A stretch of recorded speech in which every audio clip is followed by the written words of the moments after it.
Hello everybody, hope you're doing really well. Today I'm in Swanscombe to tell you about basically how we got the term Invicta, meaning unconquered, and why we're in Swanscombe and why that's important to the story of this wonderful sort of motto that we have in Kent. So stay tuned, I think you're going to really appreciate this one. See ya.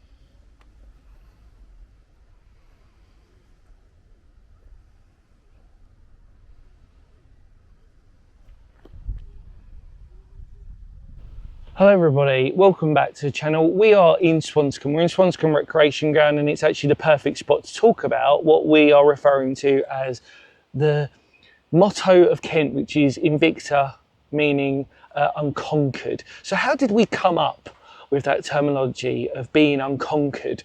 We spoke about it briefly in a couple of videos before, namely in the Kentish, are you a man of Kent or a Kentish man? Kentish maid, maid of Kent. Also in the Kentish longtails. And like I said, well, we'll put a link down to both those as well. And obviously we are behind Swanscombe Church, well, which has got one of the most famous, my favourite paranormal story in Kent as well. So I'll put 3 links to 3 different videos down in the description below. So feel free to check those out. Basically, in essence, if you're a Kentish man or a Kentish maid, you're on the West Kent side, but the River Medway roughly delineates, but like I say, if you watch the video, you'll understand a bit more about that. And if you're a man of Kent, you're basically on the eastern side, or a maid of Kent. And again, that sort of delineates roughly. The dividing line would be the River Medway, although we've got the Rain and Marks don't. I'm going to digress too much if I carry on talking about that, so let's just try and keep on topic, because otherwise I'll just geek out and this video will just be one of these really strange ones that will just go on and on and on and on about me chatting about it all.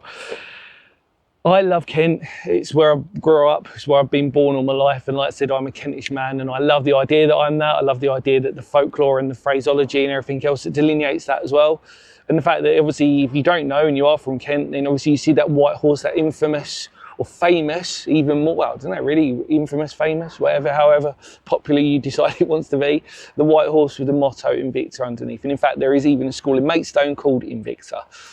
So how did that terminology and that phrase come about?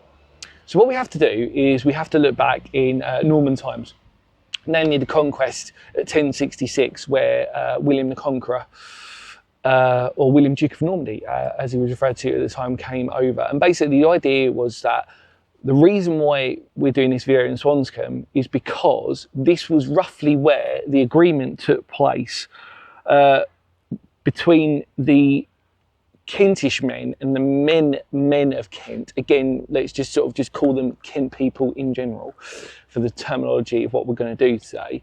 And they basically met up with the Normans. Obviously we're all Saxon in origin, and the idea was that basically they'd come up with a mutual agreement, which was that we won't cause you any trouble as long as we can keep some of our sort of like laws.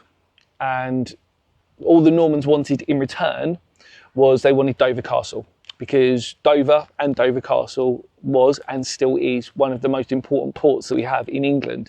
And then eventually what happened with that was that Dover then formed part of what we refer to as the Cinque Ports, which is the 5 ports that we have stretching, well, obviously we've got Hastings as one of them in Sussex, and then we've got the rest sort of delineating as well, obviously in Kent.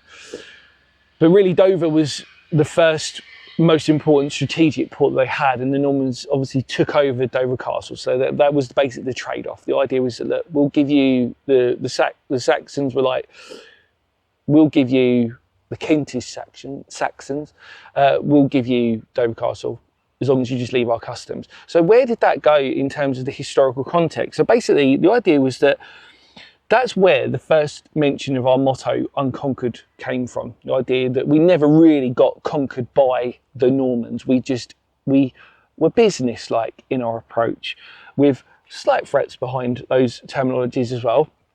And you've got to also understand that in Kent was always a place, or the southeast of England was always a place that was always prone to invasion. So we're talking about, like I said, the unconquered side of Kent. So the idea was that Kent would then basically remain unconquered, and while Norman feudal laws were imposed in the rest of the country, the old ways and customs were maintained in the county. One of the most important of these was the system of land tenure, and this was known as gavelkind or gavelkind, depending. I think really the terminology is called gavel. We would refer to it as gavelkind. You could probably have like a sort of like European twist on that, and gavelkind, but we'll call it gavelkind. Basically, under this system, a man's land was divided among all of his sons, and those of a brother who died without offspring would be divided amongst his brothers. And really, the main difference between gavelkind and the Norman system was that the Normans recognised primogeniture. I read that word so tricky for me to always say, which was basically that the firstborn would inherit the whole estate, and that was really predominantly the main difference between, obviously, our sort of the difference between Saxon systems and Norman systems. Then that really led up to the fact that Kent then had the motto of Invicta, meaning unconquered. So yeah, gavelkind is really the word that we always just have to, and really, like I said, I'll just remind you again, which was basically the system of land tenure. Really, and like I said, that was basically under the system a man's land was divided amongst his sons, or those of a brother who died without offspring, who would be divided amongst his brother.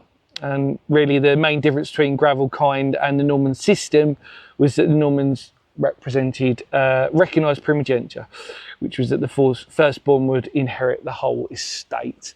So that's, like I said, really the main difference. Anyway, I really hope you enjoyed this fascinating, wonderful little video. And like I said, we're in Swanscombe where this happened. This changeover occurred.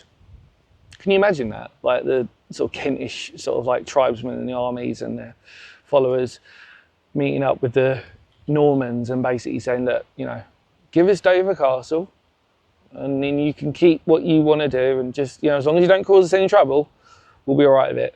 And a note to fact, actually, if you want to be really historically geeky, actually, an example of when that went wrong was basically when the Romans came over, and obviously Boudica, where basically Boudica didn't recognise or didn't want the Roman custom traditions too much anymore, and then she revolted. And it was kind of successful, wasn't it? But it kind of wasn't, if you know your history about that. But obviously, later on in life, us wonderful Kent people got left. We remained unconquered. Pretty cool story, right?